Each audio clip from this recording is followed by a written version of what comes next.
আছে। তো কি হলো, বার্গার হয়ে গেল কেক? গাট্টু বানায় বিনা ব্রেক। ফুড এক্সপ্রেস, অর্ডারস হলে রাইট, কয়েন্স পাবে ডে অ্যান্ড নাইট। লিংক আছে ডেসক্রিপশনে। তাড়াতাড়ি গিয়ে পুনটুন কিডস গেম ডাউনলোড করো আর এনজয় করো।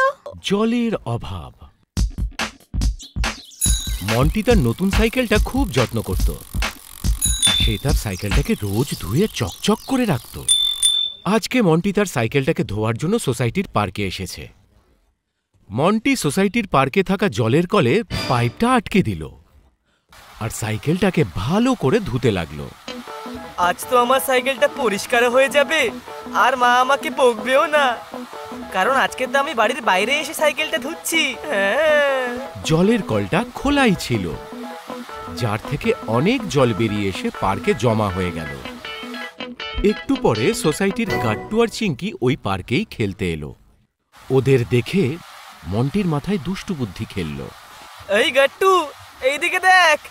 গাট্টু যখনই মন্টির কথা শুনে পেছন ফিরে তাকালো, ঠিক তখন মন্টি পাইপটাকে পিচকারি বানিয়ে ওকে ভেজাতে শুরু করল। মন্টি, মন্টি দাঁড়া, নাহলে আমি কিন্তু তোর মাকে গিয়ে বলে দেবো। মন্টি থামল না। এভাবে মন্টি অনেকক্ষণ ধরে জল অপচয় করতে থাকলো। চিঙ্কি খুব রেগে গেল। ও তখন মন্টির থেকে পাইপটা কেড়ে নেবার জন্য এগিয়ে গেল, কিন্তু ও জমে থাকা জলে পা পিছলে পড়ে গেল। আর চিঙ্কিকে পড়তে দেখে মন্টি আরো হাসতে লাগলো।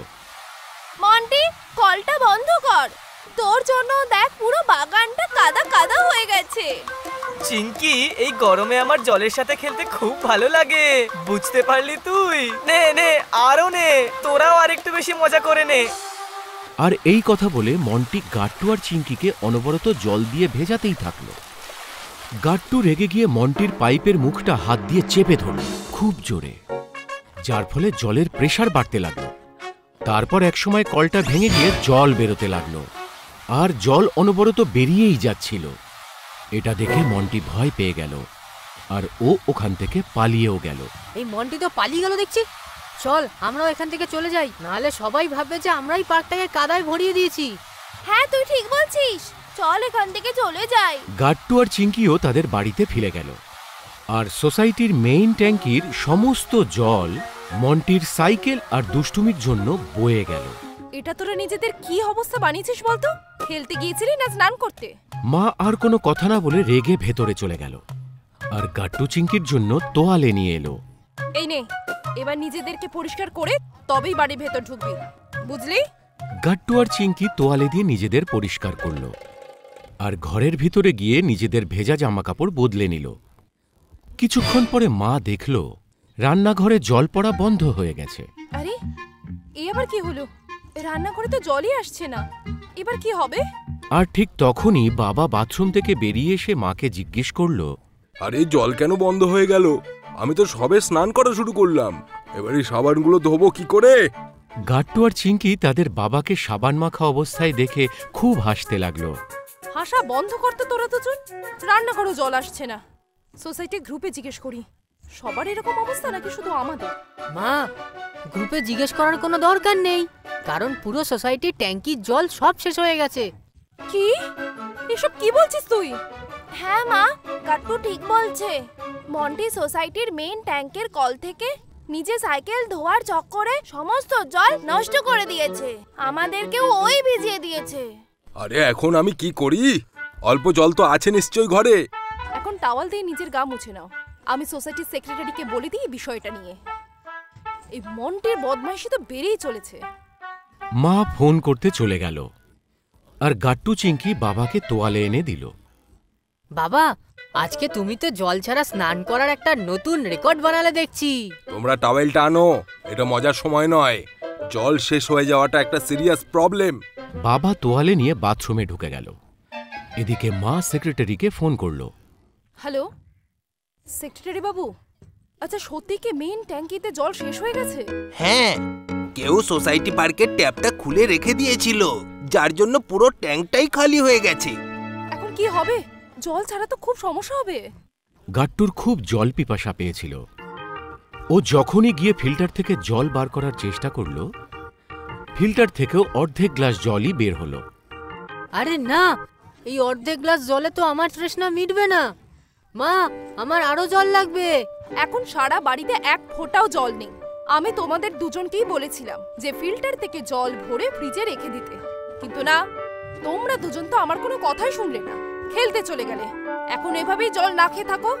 কাট্টু, মা যেরকম বলছে আমরা সেরকম ভাবেই চলি, না হলে মা যদি রেগে যায় তাহলে তো আমরা খাবারও পাবো না। গাট্টু খাবারের কথা শুনে জল খাওয়ার জেদ ছেড়ে দিল, আর বাবাও তার সাথে সাথে সোসাইটির গ্রুপে জলের আপডেট নিচ্ছিল। সবাই জলের অভাবে ভুগছে এখন। মনে হচ্ছে এখন সোসাইটিতে একটা ট্যাঙ্কার ডাকতেই হবে। হ্যাঁ হ্যাঁ, ট্যাঙ্কার এসে গেলে মনে হয় সমস্যা মিটে যাবে। চলো, যতক্ষণ কিছু না হচ্ছে ততক্ষণে আমরা ব্রেকফাস্টটা খেয়ে নিই। ভাগ্যিস আমি সকালবেলা উঠেই খাবারটা বানিয়ে নিয়েছিলাম। হ্যাঁ মা, আমার খুব খিদে পেয়েছে। এই কথা বলেই চিঙ্কি টেবিলে রাখা স্যান্ডউইচের একটা বাইট নিয়ে নিল, আর ঠিক তখন হঠাৎ করেই ওর মুখের ভেতরে জ্বালা করতে শুরু করলো। আরে আরে, কি হলো মা? বাবা, আমি ভুল করে লঙ্কা খেয়ে নিয়েছি। ওহো, জল আনো তাড়াতাড়ি। জল কি করে আনবো? বাড়িতে তো এক ফোঁটাও জল নেই। মা, আমার খুব ঝাল লেগেছে। দাঁড়াও সোনা, আমি কিছুটা করছি। মা তাড়াতাড়ি কিচেনে গিয়ে কিছুটা চিনি নিয়ে এলো, আর সেটা চিঙ্কিকে খাইয়ে দিল। আর কিছুক্ষণের মধ্যেই চিঙ্কির মুখের জ্বালা করাটা কমে গেল। জল ছাড়া তো 1 মিনিট থাকাও খুব সমস্যা। জানি না সারাটা দিন কি করে কাটবে। আরে চিন্তা করো না, সোসাইটির সবাই মিলে এখন একটা ট্যাঙ্কার ডেকেছে। এক্ষুনি গ্রুপে মেসেজ করলো ওরা। ওহ, তাই নাকি? কখন আসবে সেটা? সন্ধে 4টের সময় চলে আসবে। রেডি থেকো বাচ্চারা, যাদের ঘরে যতগুলো মেম্বার আছে সেই হিসেব করেই জল দেওয়া হবে। মানে আমাদের 4 বালতি জল স্টোর করতে হবে। কিন্তু গাট্টু আর চিঙ্কি কি করে বালতি তুলবে? চিন্তা করো না মা, আমরা আমাদের জল ঠিক ভরে নেব। তুমি দেখো, ইয়ে! এটা কোনো মজা নয়। এত ভারী বালতি তোরা তুলবি কি করে শুনি?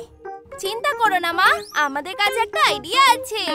এরপর চিঙ্কি ভিতরে গিয়ে দুটো ছোট ছোট বালতি নিয়ে এলো আর বলল, আমি আর গাট্টু আমাদের বড় বালতিটাকে এই ছোট বালতি দিয়ে ভরবো। এইভাবেই আমরা আমাদের ভাগের জল ঠিক তুলে নেব মা।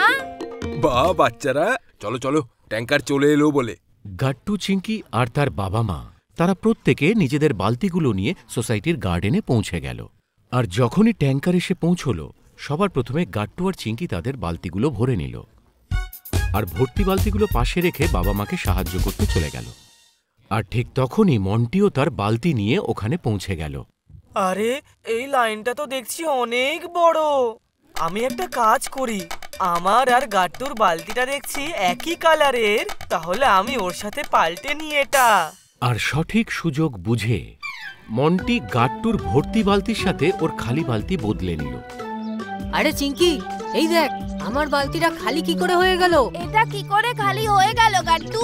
তোর বালতি কি ফুটো ছিল নাকি রে? না চিঙ্কি, আমি আসার সময় চেক করে নিয়ে এসেছিলাম। আমার মনে হয় এটা নিশ্চয়ই মান্টি করেছে।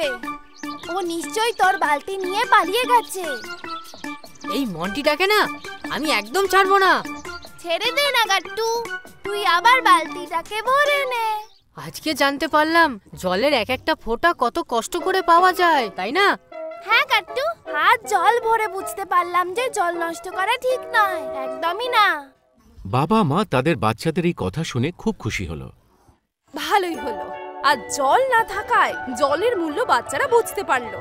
হ্যাঁ, আর ওই দেখো, এবার আমাদের গাট্টু কত বুঝে শুনে নিজের বালতি থেকে জল খরচ করছে। সবাই যে যার বালতি নিয়ে বাড়িতে ফিরে গেল। বাড়িতে ফিরে গিয়ে বাবা গাট্টুর বালতি থেকে কিছুটা জল নিয়ে নিজের মুখে কিছুটা ছিটিয়ে বলল, ওহো, খুব গরম পড়েছে আজ। তখনই গাট্টু রেগে গিয়ে বলল, বাবা, তুমি আমার জল নষ্ট করতে পারো না। এই জল আমাদের কাল পর্যন্ত চালাতে হবে। এই কথা শুনে ওরা তিনজনেই গাট্টুর দিকে তাকিয়ে হাসতে লাগলো। আপনাদের যদি আমাদের ভিডিও ভালো লেগে থাকে তো আমাদের ভিডিওকে লাইক করুন, কমেন্ট করুন আর সাবস্ক্রাইব করুন।